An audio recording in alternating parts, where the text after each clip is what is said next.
Welcome to the Deep Dive. This is where we gather the sources, strip away all the noise, and really try to extract the operating manual for human success. And today, we're looking at the concept of invisible influences, these hidden mental maps and physical routines that predict our external outcomes. That's the mission, and we're moving far beyond just simple body language tips. Right. Exploring the deep psychological and physical tactics that really determine connection and control. Our sources today, they range from nonverbal communication studies to breakdowns of athletic mastery, specifically Michael Jordan and Kobe Bryant. So we're really digging into the science of intentional communication, both the signals you send out and, I guess, the way you process the world around you. Exactly. So let's start at the absolute ground level, the invisible foundation of all human interaction space. The term for this is proxemics. Precisely. It's a concept from an anthropologist, Edward Hall, back in the 1960s. And what he noticed is that the distance we keep between each other, it isn't random at all. It's a core part of our nonverbal behavior. It is. And it's deeply connected to safety, to power dynamics, social comfort, even emotional regulation. And most people probably know the basic zones, especially in a Western context. Hall laid out these 4 standard distances. Right. You have the intimate space, which is super close, 0 to 18 inches, reserved for your closest partners. Then you have personal space, which is about 18 inches to 4 feet. Think family, close friends. Then social space is 4 to 10 feet, more casual or professional stuff. And finally, public space is anything over 10 feet. But just sticking with those measurements, that kind of misses the bigger picture from our sources, doesn't it? It misses the most crucial insight. We're not just talking about physical distance anymore.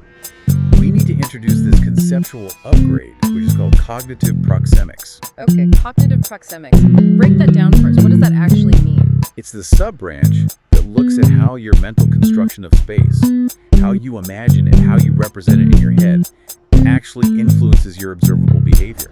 So it's not just where you stand, it's the way your brain maps the interaction before it even happens. Yes, and this is where the neuroscience gets really interesting. The sources show that the brain's spatial mapping system, it constructs a coherent sense of space, whether a scene is real, remembered, or completely invented. It uses the same neural pathways. The exact same ones.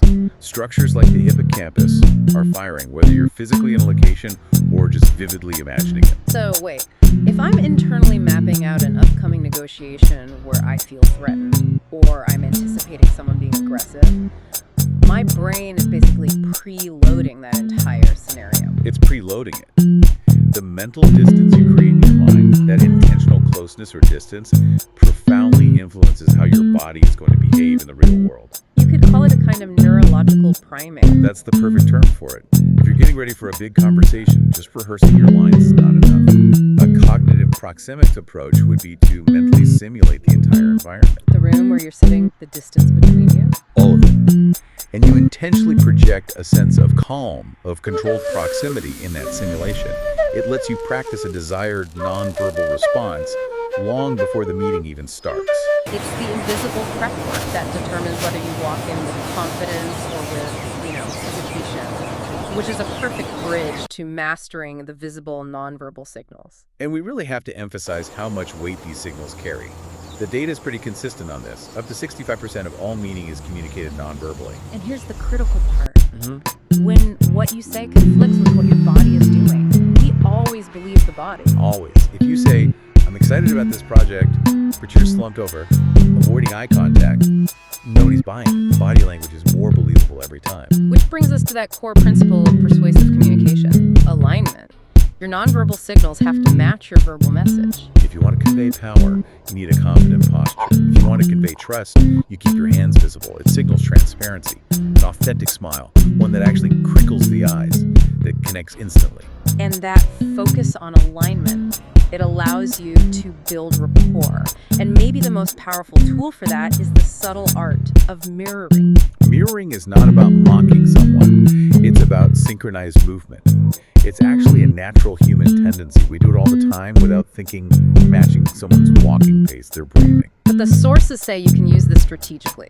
So let's say you're a leader and you're trying to connect with someone who is just completely completely closed off. Arms crossed, legs crossed, radiating resistance. How do you handle that? Well, you don't start by being all open and enthusiastic. That's a huge mismatch. It's jarring. Right. Instead, you first subtly and gently mirror their closed posture. Just for a moment, to establish that nonverbal connection. It shows you're in sync with their current state. And then you slowly and deliberately open your own posture. Maybe you uncross your legs first. Then you rest your hands openly on the table. And the insight here is pretty incredible. The sources suggest that when you do this, something like 95% of people will unconsciously follow your lead and relax their own posture. 95%. It's a huge number. But it raises a really critical question, right? How do we make sure this doesn't cross the line into mimicry or manipulation? Yeah, where is that line? It's about synchronization versus mimicry. Authentic mirroring is about matching the general pace and energy, the overall posture. It feels natural. Mimicry is when it becomes sudden, precise, almost creepy. The goal is rapport, not a puppet show. Exactly. It's to make the other person feel understood so you can gently guide the interaction. And this idea of subtle control leads us straight into active listening. If you've mastered nonverbal alignment, you can show you're paying attention without saying a single word. Active listening, as the sources define it, is really about creating a safe space for the other person. It starts with a mindset. Okay, the best way to put it is be curious, not judgmental. Listen without your own agenda. And crucially, you have to avoid what the sources call the big three conversational mistakes. The first is deflecting, making it about yourself. The second is offering unsolicited advice. And the third one feels like the most damaging. Minimizing or dismissing their feelings. Saying something like, oh, it's not that bad, you'll get over it. Those errors just rob the speaker of validation. The highest level of active listening is simply confirming your understanding. You summarize and reflect their feelings. It sounds like you felt extremely frustrated when that happened, is that right? That one question validates their entire experience. It strengthens the connection instantly. And this mastery of alignment, body, mind, message, it's just as crucial in physical performance.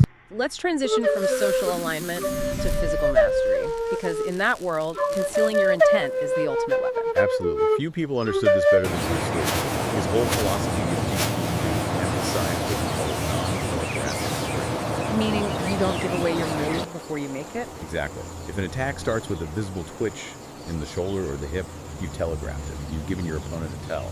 The sources explain that a true JKD strike launches from the center. It uses the whole body, feet, hips, shoulders, all sync to transfer force so fast it's nearly invisible. It appears to come from nowhere, and that concept translates perfectly to basketball, specifically to the unstoppable fadeaway jump shot. Perfected by Michael Jordan and Kobe Bryant, it's all about creating distance, maintaining stability, and masking the launch point of the shot. The biomechanics breakdown of Jordan's shot shows this repeatable setup, this neuromuscular priming. He used a wide base for stability, maintained perfect midline balance even while leaning back. And he used his non-shooting leg as a counterbalance to mirror his arms. It was a perfectly synchronized machine. And Kobe, who studied Jordan relentlessly, he actually took his inspiration from a cheetah. A cheetah? Yeah, he claimed he learned how to maintain stability while fading away by watching a hunting cheetah maintain perfect balance while attacking at high speed. It's an amazing example of looking for solutions outside your own field. And when you look at their careers, the data shows this huge difference between just being skilled and achieving true mastery. It's all in the efficiency metrics. Exactly. We're not just talking field goal percentage. We're talking about points per possession or true shooting percentage. They give you a much clearer picture of efficiency. The gap between an elite scorer like Kobe, who is super efficient on a high usage, and a skilled but inefficient player. It's their ability to score against the other team's best defenders when they are the focus of the entire defensive scheme. They can be the engine against the toughest resistance.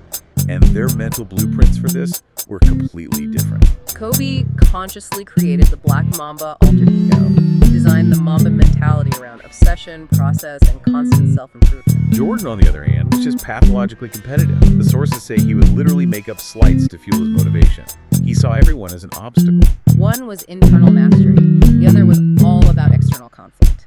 Incredible. Okay, let's take all this. Proxemics, nonverbal alignment, genuine versus manufactured intent, and apply it to dating. First, setting the scene is huge. Avoid stressful face-to-face interviews over a table. The Best dates involve movement and a shared focus. Like a walk and talk along a scenic route or a creative activity like a cooking class. Exactly. And for romance, the sources point to low-light environments.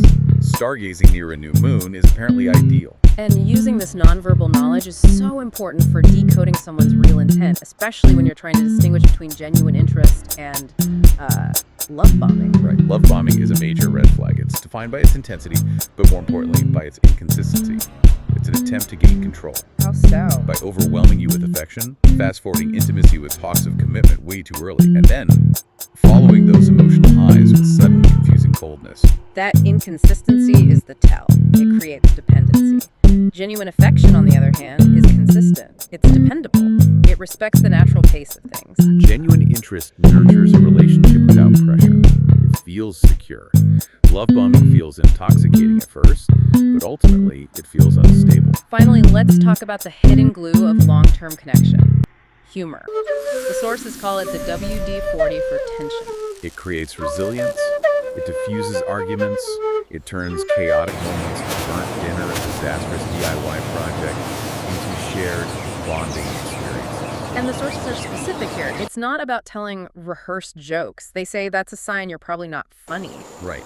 Successful humor is about creating a shared language, noticing small, unique moments together, building that private little club of inside jokes. But a word of caution on self-deprecating humor. Yes, it's like salt. A little bit is great. It shows you don't take yourself too seriously, but too much ruins the dish. You risk turning your partner into your full-time cheerleader, and that really disrupts the balance of the relationship. This has been a pretty profound deep dive. We've gone from the neurology of space all the way to the Mamba mentality and shared laughter.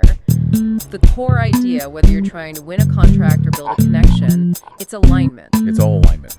Your internal maps, your visible body language, and your concealed intent all have to be synchronized and intentional. Absolutely. We started this with cognitive proxemics, and the idea that our brain treats imagined input the same as real input. So I think that leaves a really important question for you, the listener. What's that? If your neural system builds maps of imagined spaces, Right. what hidden mental maps are you projecting onto your future relationships or challenges right now? What intentional distance or proximity are you mentally creating, and how is that already influencing your ability to connect? That intentional internal framing. That really is the ultimate invisible influence. Thank you for diving deep with us. We'll catch you next time.